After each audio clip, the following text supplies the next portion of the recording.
In this video, in technical defense, we're going to show you how to jam and how to do the clinch.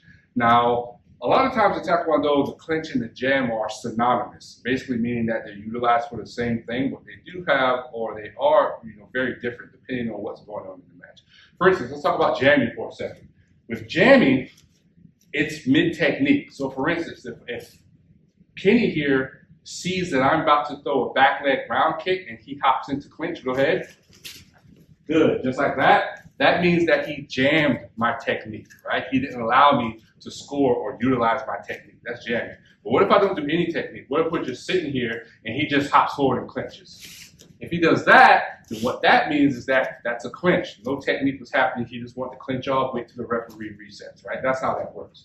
So how do you do, either of those? Again, this is an advanced technique, so there's really no one way to do it properly, but this is how we do it here in the lab.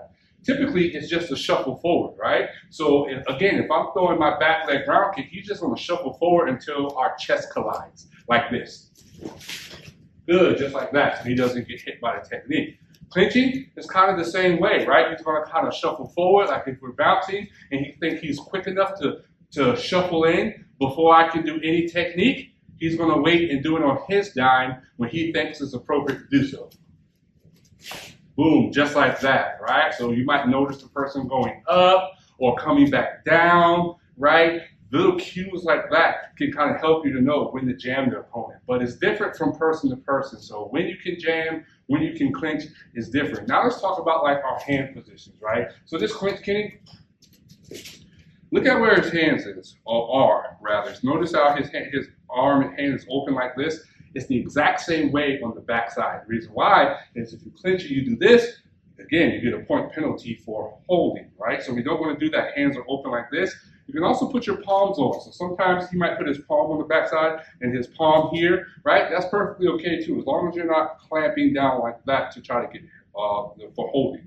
And the reason why I kind of like that, or I teach that rather, is because you want to block these arms coming up from blocking. So there's a whole host of ways you can do that by applying pressure, right? So you can maybe utilize your back leg, press and kick over the shoulder, or he can wrap around me, period, and kind of pinch in with his elbows when he clinches, right? Now I can't lift my arm up to block. That's where that press and kick to the face can come, right? So you really have three different positions, right? Shuffle forward, hands like this,